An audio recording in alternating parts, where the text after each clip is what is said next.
Hello. Okay, well, it's raining. Let's see if this microphone solves that issue of hearing all the rain in the background. I don't know. I didn't have this when I made that one video that, like, the video that got the most views on my page is me in my car and it's raining. And, like, some people really hate that it's raining. Like, I did too, but I really wanted to record the video. So I don't know if you can still hear it now or not, but I guess I'll see when I stop recording. Anyway, I don't really know what I'm gonna. I don't. I didn't plan this at all. It's a rainy day. I'm not really getting any Instacart orders. It's very stressful to me, but I can't think too much about it because if I thought about my life circumstances, I would never be okay. I would always be stressed constantly. It's always trying to run in my mind, like all these things that I need to take care of, but that I can't afford to take care of. It's a lot. Let's see. I've been thinking a lot about isolation or solitude. Solitude is much, isolation is like a negative connotation. Solitude is not as much of a negative connotation. Solitude is just about being with yourself and introspecting, really. And I was just thinking the other day that it's really good that I've always spent a lot of time alone because otherwise I would have no idea who I am. I spent many, many years of my life suppressing pretty much everything about my personality because I didn't want other people to treat me badly, basically. And so I feel like there's a lot of autistic people who are high masking who can relate to that. And there's a lot of autistic people who came to the realization that they don't know who they are because they've been masking so much, trying to just seem as normal as possible, and they suppress their own like thoughts, feelings, and desires so much that they're not even sure what they actually want. And it makes sense. And I've definitely felt that to some degree, but also I think for all of us, it just might not be for some people who have been, camouflaging their whole life. It might not be as accessible to some as it is to others, but I think overall we've always still had access to our core. And I think that it helped me a lot that I really spent a lot of time alone. And really when I think about it, I've never really been that great at masking, really. But what I have been good at is being alone, being off on my own, not speaking. I've been very good at being quiet. Yeah, so like, I mean, I've talked about being high masking and all these things, but it's like, am I really high masking? I was camouflaging, definitely. I was trying to go unnoticed. That's, I didn't really actually spend a lot of time masking.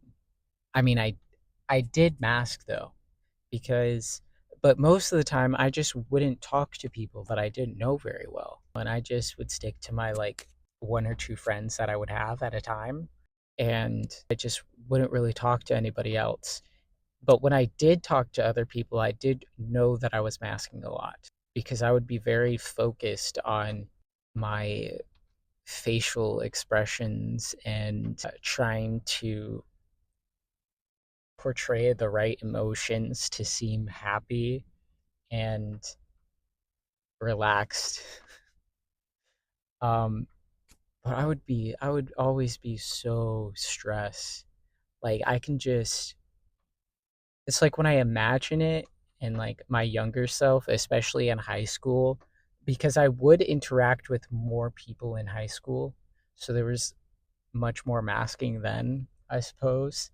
And it's like when I imagine myself in those situations where I'd be like with people that I didn't really know that well, like just people that I would talk to in class that maybe were like very, especially people who were like very different from me, people who were like extremely outgoing and like, that kind of vibe.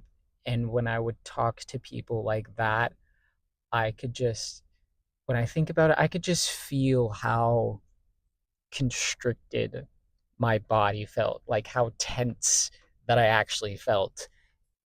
But to a lot of people, and I guess even still to this day, someone just recently said something about me seeming chill. It's like that's the vibe that I was presenting to people, that I was just chill whole time, internally extremely anxious, extremely anxious, extremely uncomfortable, very unsure, not confident in my ability to be liked by other people at all. And that's how it would be all the time. And so I hated that feeling. I hated that feeling. And that's why I spent most of my time avoiding people, because I didn't know how to, I didn't know how to just be myself around certain types of people. And like when I was in high school, the most myself I ever was is when I would encounter people who were like seemingly more quiet than me. And I would go interact with those people because I would be like, kind of like I see you.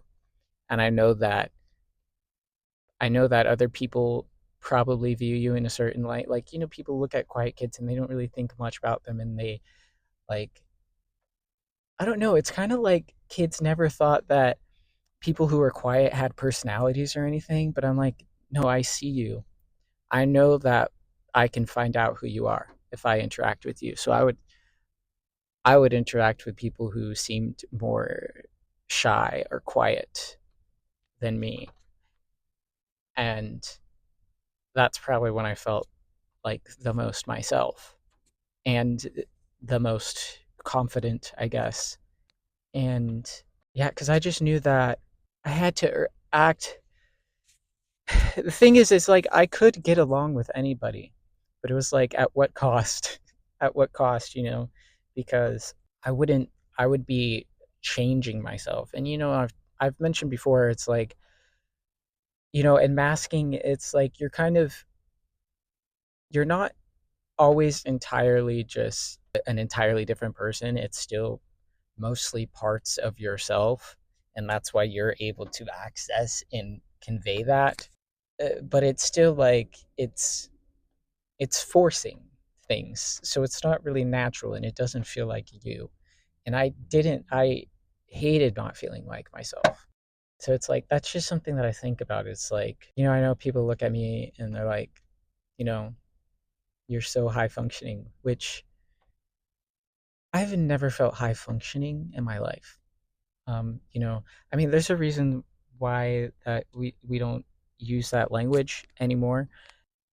But like seriously, I've never felt high functioning in my life. Maybe when I was really young, because I was kind of happy when I was like a really young kid. Um, Not entirely though. I still would have been considered by most people to be pretty quiet, but I was a lot more happy and energetic when I was younger and had more confidence in like elementary school age. But what was the I lost that train of thought. I lost that train of thought. I'm not sure where I was going with that. What was I saying? But I also, at the same time, I do recognize that I was kind of masking a lot as an elementary school student, because I literally I would take on the personalities of the kids that I interacted with. And but it was fun for me then. It was like it was kind of like I was playing a game. Like I would just observe people, and that's why I still would have been considered quiet most of the time, because I would be observing people, but once I understood who they were, then I was like, okay, I can present this personality back to them and they'll like me. And I was actually quite good at that then. I feel like I was better than ever at masking when I was in like elementary school, which is like really interesting. It's it's really interesting. It's really interesting to think about. But everything became very different though when I went to middle school, and I was like, "Oh God, like I don't, I hate this place.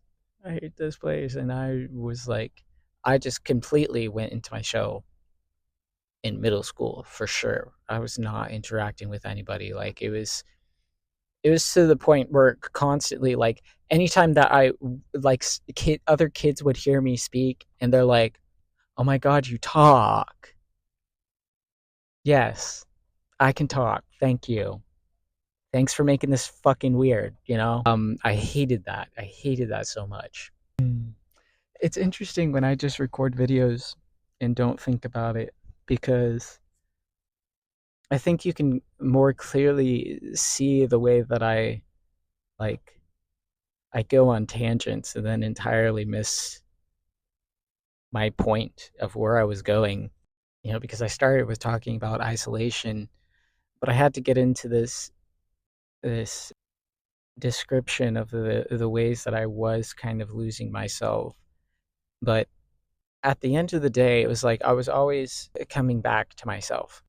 I spent a lot of time alone, especially when I was older, like middle school and then high school, especially because like I'd come home from school and be alone. Like I rode the bus home and I'd be alone and I got to spend a lot of time alone. And then especially in high school, no one was ever like for middle school for a while, I think my grandfather would check on me because he got off work earlier than my mom. But high school, especially, I was just alone. And that's in high school is definitely when my mental health was the worst. It was bad in middle school, but I wasn't really aware of it. I wasn't really aware of it. I was very like disassociated in middle school, and then high school is like when I came into the realization of just how miserable I was. And so like so there was that was having my alone time was nice for one, being able to just express my authentic emotions because I hid it very well. And that's why people didn't really realize how much I was struggling, except maybe my close friends, but not even they really fully understood just how bad I was doing, you know. Um they kind of got a glimpse into it, but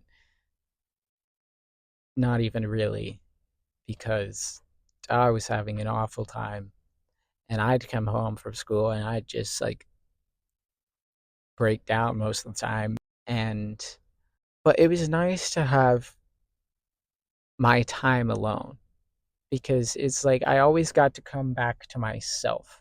It's like no matter what I was doing on the outside and how I was trying to like match other people's energy so that people were nice to me and so that I could make some friends.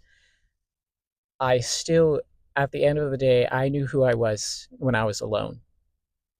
And I got to have that time with myself. And I think that was like crucial for me now in understanding more of myself and wanting just to be able to be myself, not just when I'm by myself, but just out in the world more and around other people more and be able to present that authentic version of me to other people because I can, because I know that there are other people like me and that there are people who accept me and that it doesn't matter the people who don't. It doesn't matter. I don't have to do this game of pretend anymore where I'm like, okay, I have to be like this for this person to like me. Like I don't have any interest in doing that anymore. And what it's still terrifying for me to start being more of myself, to be myself more often. And I do still spend a lot of my time alone because it's scary, but like the people that I'm meeting now, the people that I'm connecting to now are meeting the most authentic version of me that I have been so far. And I'm still working on allowing myself to be myself even more. But I think the thing that helped me in being able to do it is that I always still had that time alone when I could be alone. I always have been someone who journals. I know a lot of people don't like writing, but I'm the type of person who liked writing, and I always I always was journaling. I was always writing. So that was a very like deep sacred connection to myself, and the only place that I could be authentic because I knew that other people didn't accept it. But even I recognized that I would hide certain things even for myself. There were things that I wouldn't write down, and that's interesting because I'd be like, there's some things about me that like if there's a chance that ever anybody ever sees these words that I've written down, I'm like, they can absolutely not know this about me, which is crazy, but hey. But still, yeah, so I did a lot of journaling in my alone time. I did a lot of just like sitting and doing nothing sometimes. Like there'd be times like I just would give myself away into the boredom and just like feel the boredom and just be kind of stuck doing nothing. And I think that was good. And I'd like to draw more of that version of me into this me now, because I really did, when I was a teenager, have an easier time just being in silence, which I think was really good for me because it made me very in touch with myself, and that's a good thing. But yeah, so I've that connection to myself, and I would play my violin a lot, and I would write a lot, and I would draw sometimes, and other things, just getting in more in touch with creativity, which like really connects you to your own soul. And so, yeah, I don't know. I'm just trying to say, I just think that's really what like saved me from completely losing myself and not knowing who I am at all. I think so, knowing that I have that connection to myself, I know that's where I can go to access who it is that I actually am, instead of like this version that I might have been presenting to the people outside of me in my life for many years. And so it's like now in interacting with people, it's like I want to go into that the who I am when I was alone. And that's more of what I want to bring out so that I can feel more free, because it's freeing. It's freeing to be yourself. But yeah, I guess that's about it now. Thank you for watching. I don't think I said it at the beginning. My name is Adrian. Welcome to my YouTube channel. If you liked this video, please give me a thumbs up, comment your thoughts down below, subscribe to this channel, and I'll see you in the next video.